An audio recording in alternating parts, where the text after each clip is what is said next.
So I got curious. 17, 65,000 miles, 5,000 over factory recommended plug change. I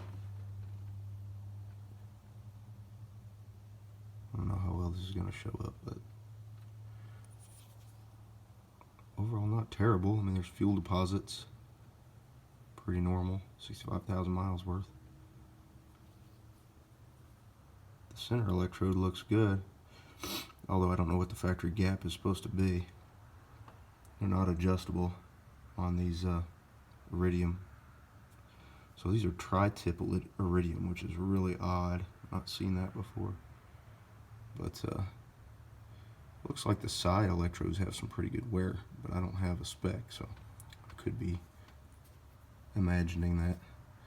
It is a Denso FK20 HBR8, and they are about, cheapest I've found them is $15 a piece.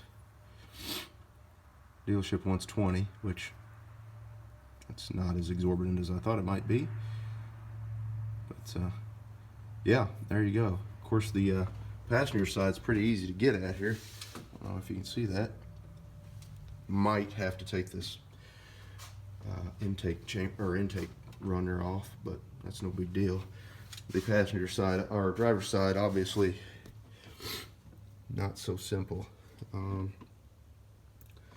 first two you could probably get, but this front one, the back two I should say, you could probably get, but the front one, it's way up under there, right there, and there's a whole bunch of shit right on top of it, including this plenum. So my guess is this upper intake plenum here has to come off, and from what I've looked up, that's true. It doesn't look like a major job, to be honest. It's about 8 bolts that hold it down. Throttle body should be able to stay on it, just unplug it. A couple of vacuum connections. I don't see that there are any integral coolant passages in the intake plenum. They've kind of wised up on doing stuff like that anymore.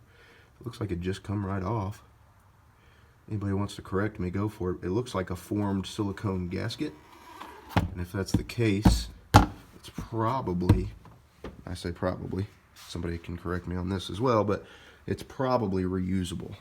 That being said, dealership can order it. I'm sure you could get one from Felpro or somebody, but I would go with the original. And here's the coil. They've changed the coil design from previous years. This body here, instead of being plastic like it usually is, and they split like the old 2UZs and 5VZs, they would split after a couple 100,000 miles. They'd still run, but after a while they'd get condensation in them or dirt, and they'd start arcing to the tube. So anyway, they changed that. It looks like a better design. So anyway, just thought you'd be curious. I don't know how many people have gotten that far and had any reason to take a plug out, but let me know if you got any questions.